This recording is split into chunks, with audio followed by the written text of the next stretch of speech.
Today we're going to go into an area that's called patristics, which is the study of church fathers. And the church fathers are usually divided into several categories. We have the Apostolic fathers, which is the fathers of the Apostolic era. And by fathers, of course, we mean the teachers of the faith. Not always saints, but usually they are.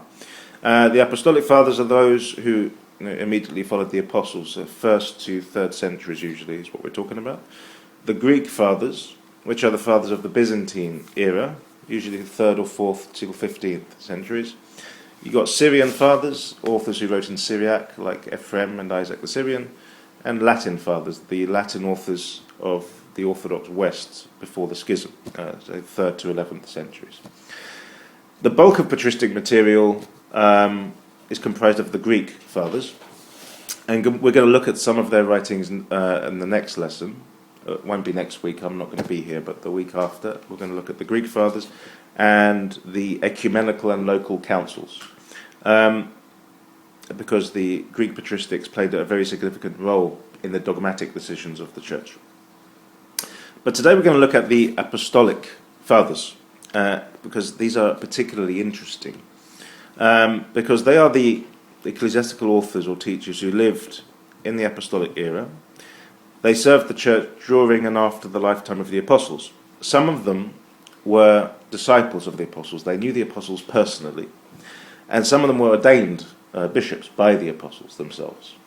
And so the reason this, I think, is important is because there's a tendency amongst Christians who are not very familiar with church history to think of, there's the New Testament, the apostles, and then there's this great apostasy where the church basically moved away from biblical teaching and got more into a different kind of Christianity. They've forgotten that there was a continuation. The apostles, what we read in the Gospels is not the end of Christianity. The apostles ordained other bishops to continue their work. They had appointed people they trusted to do their work in their place after they left. And so what we see in the Apostolic Fathers is basically what happened in the church after the Bible, after the apostles passed on. And we will see here some very interesting, some very ancient traditions, which we still have in the church today. And we'll see how basically the church continued to develop after the apostles. And to do this, we're going to really look at I'm just going to examine some of the most important of these texts. I sent them to you. The Epistle of St. Clement of Rome, the Didache, and the 7 epistles of St. Ignatius. I sent them to you because I thought maybe you should read them to get an idea of what we're going to talk about. You can read them afterwards, because I'm not going to regurgitate everything. I'm just going to touch upon things they say and explain what those texts are about and why they're important to us. And I want to start with St. Clement of Rome. Now, according to the church historian Eusebius, Clement was the Bishop of Rome between 92 and 101 AD. There are differences of opinion about his predecessors, but some have believed that he was ordained by St. Peter himself, though that's not absolutely certain. Others actually, for example, Origen, thinks that he is the same Clement mentioned by St. Paul in his epistle to the Philippians. And I ask you, my true companion, help these women, since they have contended at my side in the cause of the gospel, along with Clement and the rest of my co-workers whose names are in the book of life. It's possible that, therefore, this is the same Clement. So obviously he was known to Peter and Paul, or possibly. And there is a letter by him that has come down to us, known as the first letter of Clement to the Corinthians. And this was sent from the church in Rome to the church in Corinth.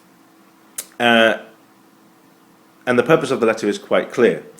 There was a division in the church in Corinth, in which the priests of the church had been forcibly deposed, and others had taken their place.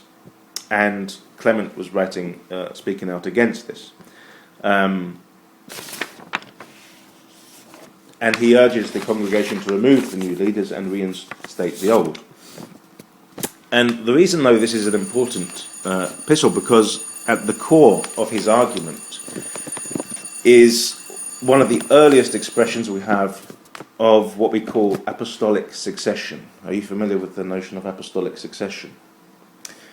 It's the idea that the bishops basically, until from now, you could basically trace the bishops in a line to the apostles. So basically, the apostles ordained other bishops, those bishops ordained other bishops, and so on until today. So, for example, I think the ecumenical patriarch is considered, 100 and something successor of St. Andrew. So there's this idea of the succession, apostolic succession. And this was a very important issue in the theological controversies of the 2nd century.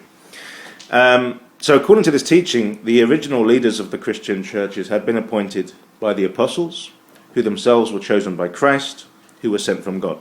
So anyone who deposes these leaders is in effect in direct rebellion against God himself. Clement had in mind the words of Christ to the apostles: "Whoever accepts you accepts me, and whoever accepts me accepts the one who sent me." Clement is making a similar case, saying that whoever accepts these bishops that the apostles ordained accepts the apostles, and whoever accepts the apostles accepts Christ. Another interesting thing, though, about this is that it gives us several hints about the time of its composition, and gives us some hints about what was going on in this time. It indicates that there were still church leaders throughout the Christian world who had been handpicked by the apostles. And the Corinthian church is referred to as an ancient church. Peter and Paul are said to have been martyred in Rome in our own generation. And they're generally thought to have been executed under Nero around 64 AD. And again, there's been a renewal of hostilities against the Christians, and new persecution has arisen. These various hints suggest the book was written possibly around 95 AD, during the reign of the Emperor Domitian. And so we see here that there were at this time Christians who the apostles had basically selected as bishops and said, you should ordain this person a bishop to continue the work of the church. So when we talk about being biblical, being traditional, being apostolic, you can't just say the last book of the New Testament, that's it. There was a continuation. Something happened. And the first epistle of Clement shows us that there was this continuity. Another text I want to touch upon is called the Didache, literally the teaching of the 12 apostles. It was discovered in 1873 in a library in Constantinople, but it's a very significant text because in a way it's the first church manual that has survived from early Christianity. It tells us a lot about how baptism was done, how the Eucharist was celebrated, and so on. Now, despite the title, it was not actually written by the apostles, but it begins with the words, "the teaching of the Lord through the 12 apostles to the nations." I think it was understood that these teachings were passed on by word of mouth. Bear in mind that for the early centuries of Christianity, before the New Testament had actually been formulated, the tradition was passed on by word of mouth. And a lot of the writings that we have in the church which are not in the New Testament are those oral teachings. The book was probably written towards the end of the 1st century. It seems the author was already familiar with the Gospels, like Matthew, but it was already in wide circulation by 100 AD, so it was probably written towards the end of the 1st century. The first part of the book basically describes the two paths of life and death. The path of life is obviously righteous behaviour. The path of death is the opposite, and it resembles Matthew's Sermon on the Mount. The bulk of the rest of the book gives instructions for the ritual practices and the sacraments of the church, and it's this I want to focus on mostly here because I think it's quite interesting. We see some practices we still have in the church today, which clearly go right back to the apostolic times. We have, for example, directions for how to perform baptisms, preferably in cold running water, in the name of the Holy Trinity, as we still do today. When to fast, every Wednesday and Friday. It's possible that this is we're talking first century practice now. It's possible the apostles themselves may have observed that fast. So, very, very ancient practices, taking us right back to the very beginning. We have some stuff on how to celebrate the Eucharist and so on. With baptism, in chapter 7 we read, with respect to baptism, baptize as follows. Having said all these things in advance, baptize, meaning immerse, in the name of the Father, Son and Holy Spirit, in running water. If you do not have running water, baptize in some other water. If you cannot baptize in cold water, use warm. If you have neither, pour water over the head 3 times in the name of the Father, Son and Holy Spirit. But both the one baptizing and the one being baptized should fast before baptism, along with some others if they can. But command the one being baptized to fast 1 or 2 days in advance. To this day, there's still the practice in adult baptism.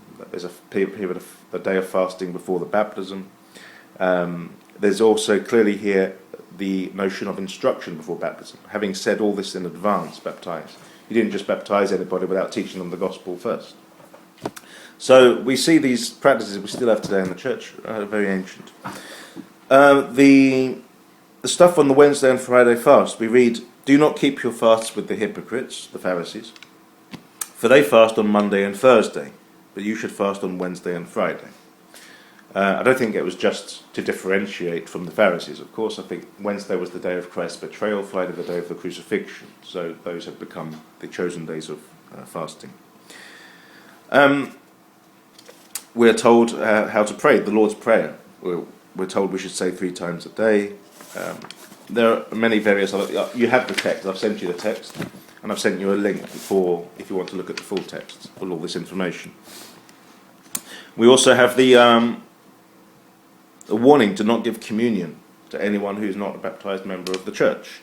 But let no one eat or drink from your thanksgiving meal, Eucharist, unless they have been baptized in the name of the Lord. For also the Lord has said about this, do not give what is holy to the dogs. Chapter 14 also illustrates that the holy day for the early Christians and the main day for the Eucharistic celebration was Sunday.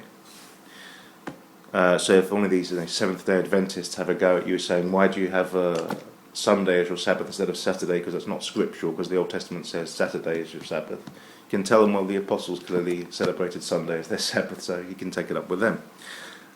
We read, on the Lord's Day, which literally means the Gyriagi, it's the Sunday, when you gather together, break bread and give thanks after you have confessed your unlawful deeds, that your sacrifice may be pure. I think I mentioned in another lesson, we also have a description of this some 50 years later, but in St. Justin Martyr. On the day called Sunday, there is a meeting in one place of those who live in the cities or the country, and the memoirs of the apostles or the writings of the prophets are read, as long as time permits. When the reader has finished, the president in a discourse urges and invites us to the imitation of these noble things.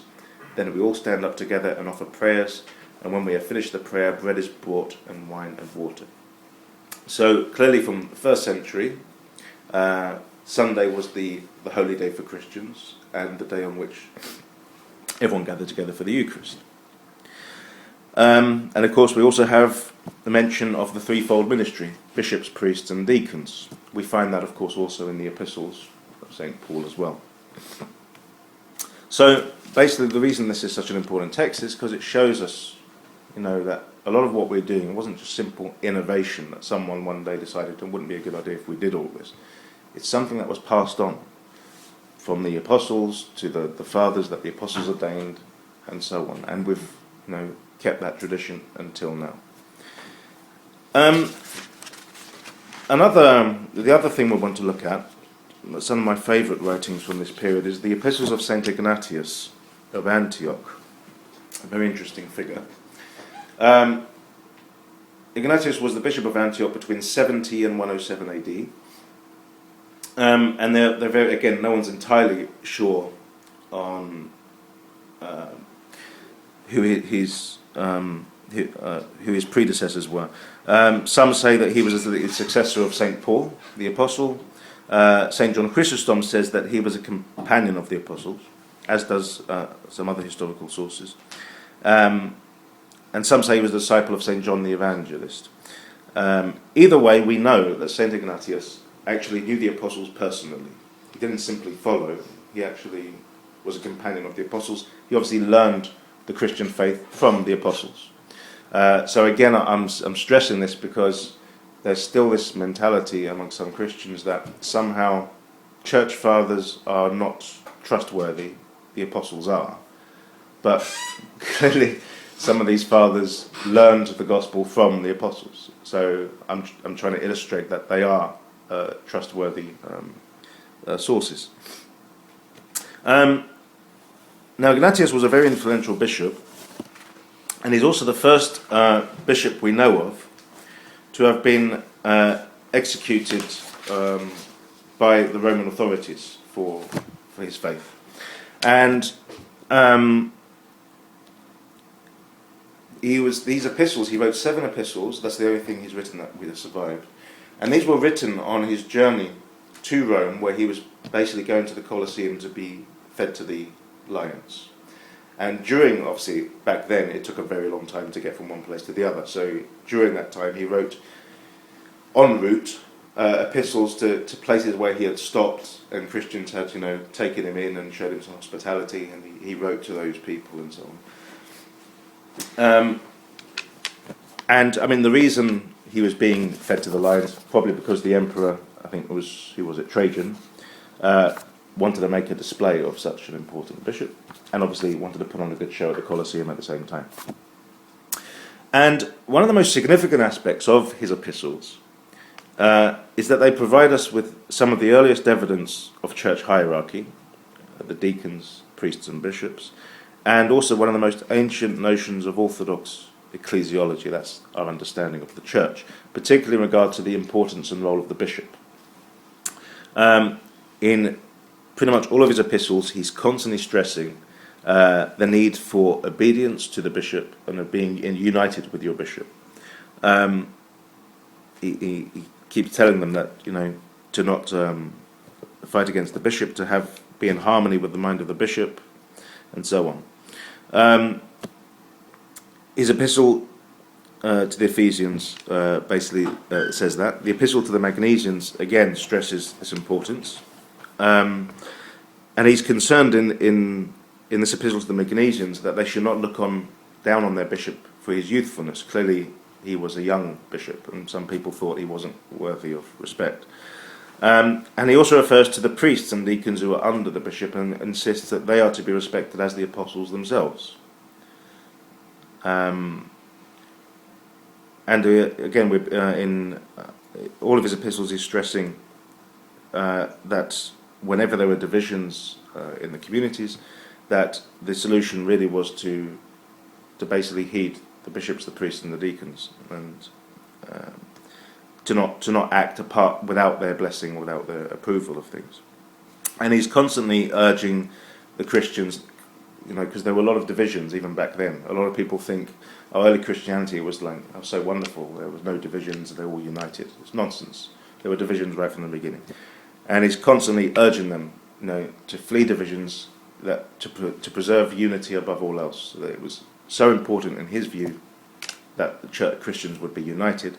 And for him, the solution was really quite simple: that if you're all flock around the bishop and you're united under the bishop, then you will preserve your unity.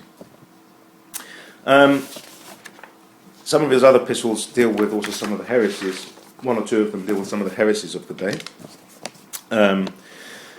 Some of which we touched upon early on when we talked about Docetism and Gnosticism and so on. But one of my favourites is the Epistle to the Romans, which is very different to the other epistles. First of all, it was not written to one of the churches that he had visited. It was written to the church he was going to, the Church of Rome. And it has one overarching purpose: to persuade the Christians of Rome to not interfere in his coming martyrdom. Because Ignatius is now heading for the amphitheatre, where he's going to be thrown to the wild beasts. and he's urging the Christians to not try to hinder the proceedings. He says, "I am willingly dying for God, unless you hinder me. I urge you, do not become an untimely kindness to me.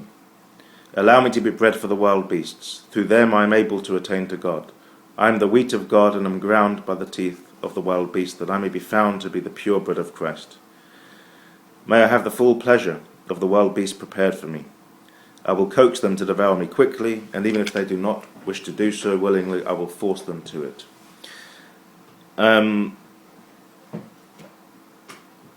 Fire and cross and pack of wild beasts, cuttings and being torn apart, the scattering of bones, the mangling of limbs, let them come upon thee, that I may attain to Jesus Christ.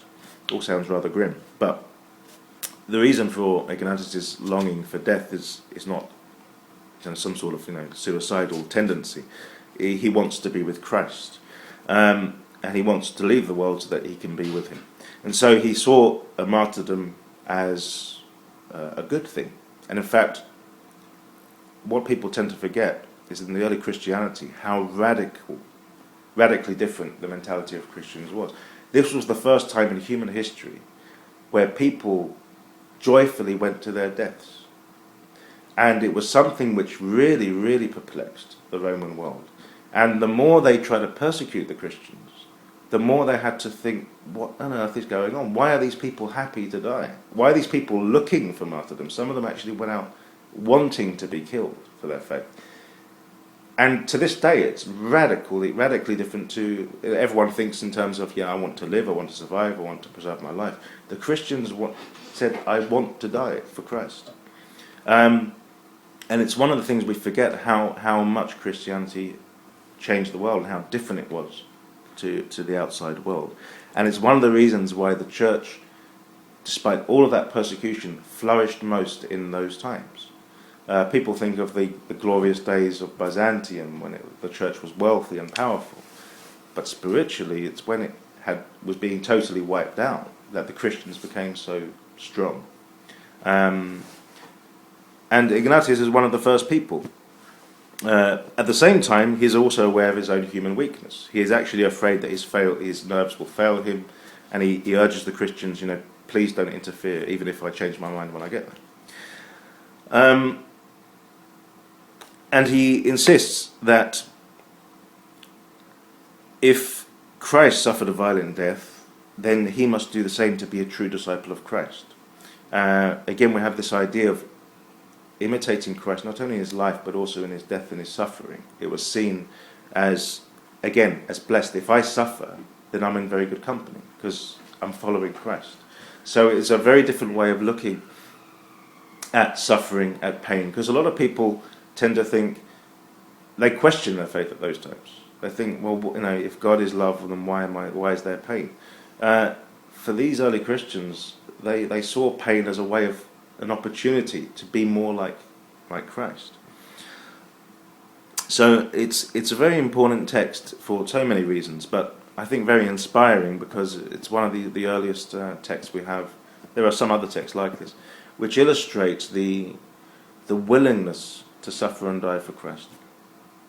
And Saint Ignatius, I think to this date, is one of the most important saints of the Church.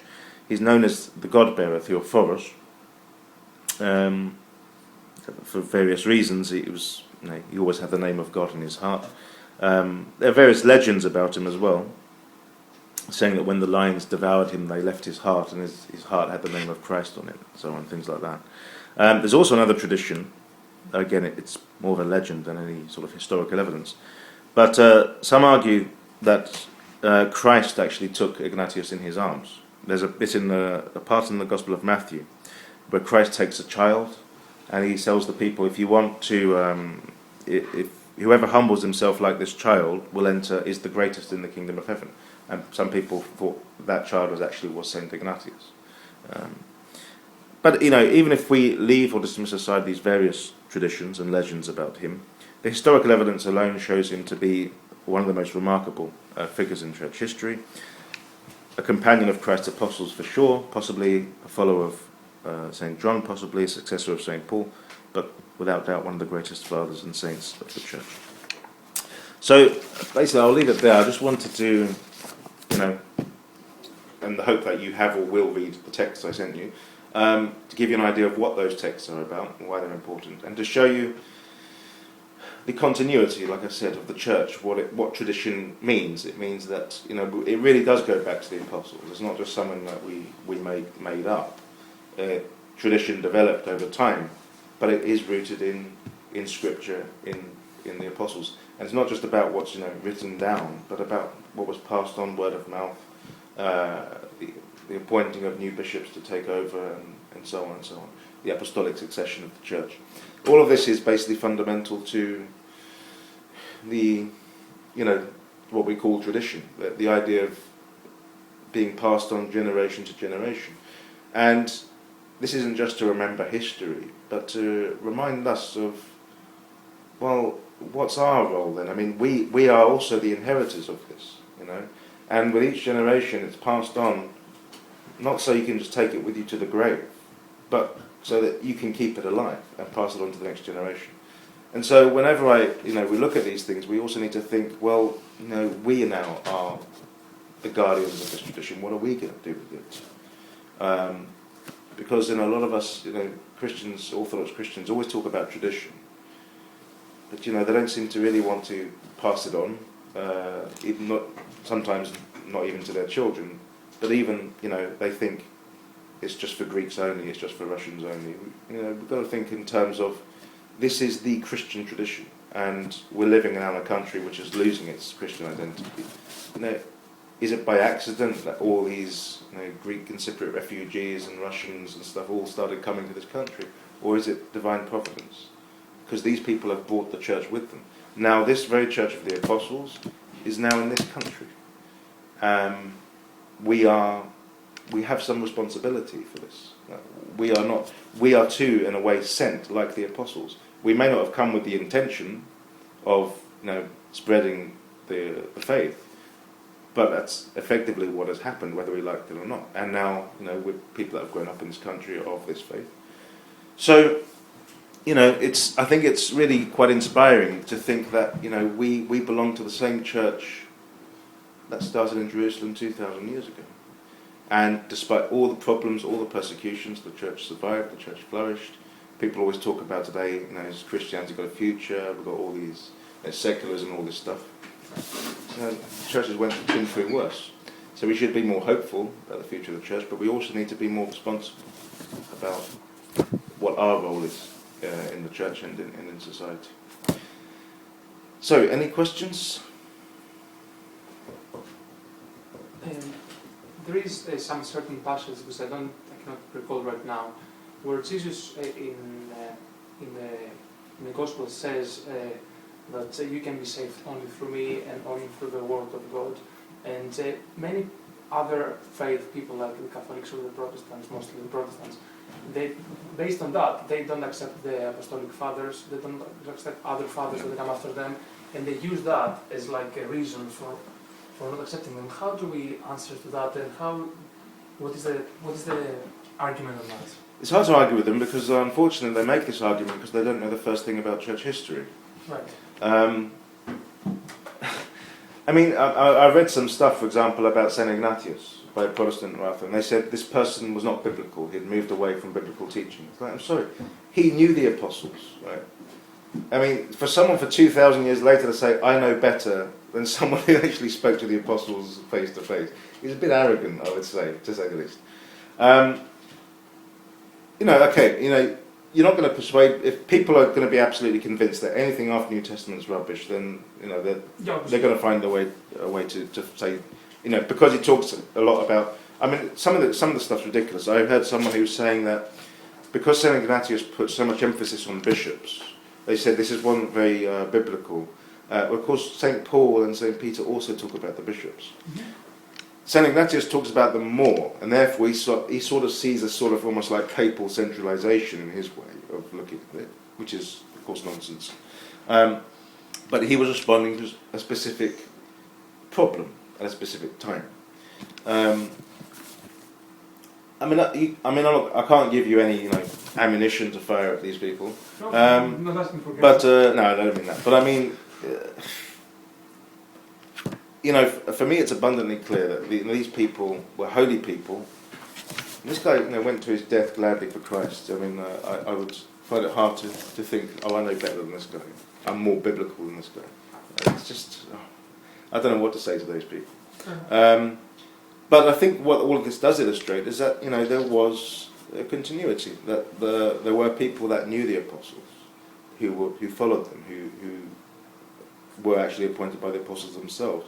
I say these people don't seem to know history because they seem to think that basically the apostles and everyone they ordained basically just died, and that was the end of biblical Christianity, and then something else took over. I don't understand what this is based on.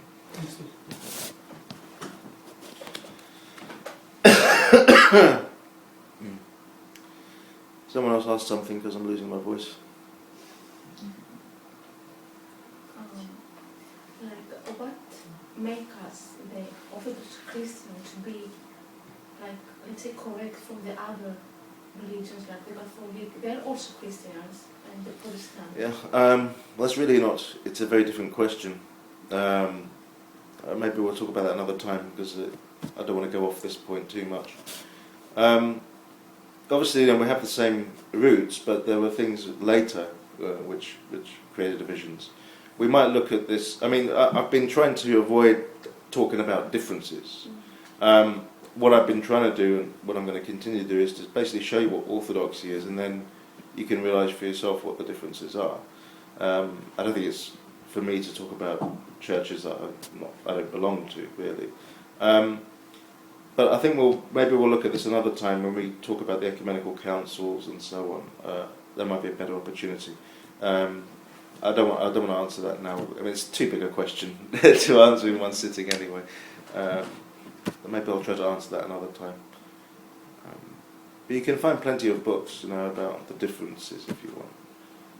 I personally don't find them that helpful, but a lot of people do want those kind of answers. Where could we get church fathers, especially? In the email I sent you, there's I sent a link, www.earlychurchfathers.com, I think it was, or .org, I can't remember. You'll find loads and loads of texts. The thing is, though, of course, they're not all Christian. They're Gnostic writings as well. It's a very good website, very reliable. Lots of translations of very ancient texts. But it's the sort of site you go to when you know what you're looking for. But you'll find plenty of all of these texts. You will find there as well, and a lot more. But yeah, if you're interested in looking at those texts, it's worth a visit.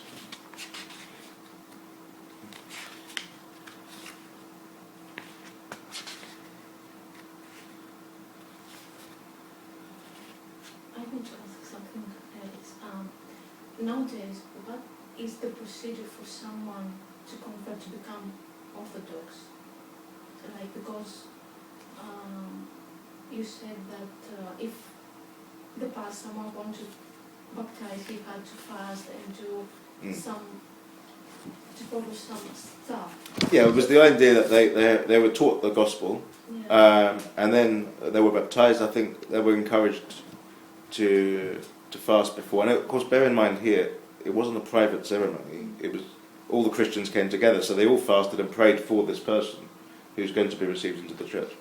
The procedure now is not far different. Some people get a bit lazy about it, or people put pressure because they've already arranged their marriage and they want to get married, in a day and then go off to Greece and get baptized in a day and go off to Greece and get married. But the standard procedure is that there's an instruction in the faith. How long, that depends. And really, I mean, we need to be. We don't do this as much now, but we don't scrutinise people's faith because people get baptised for all kinds of reasons. I think it's important that there has to be sincere conviction. I personally, if I could get away with it, would when people come in just for the marriage or just sometimes they even want to baptise their children just to get it into a faith school. I really just want to say get lost, honestly. Because I just think it's an insult to my faith, it's an insult to me, and it's a joke. I don't want to do that. But that becomes very hard to do nowadays. There also, of course,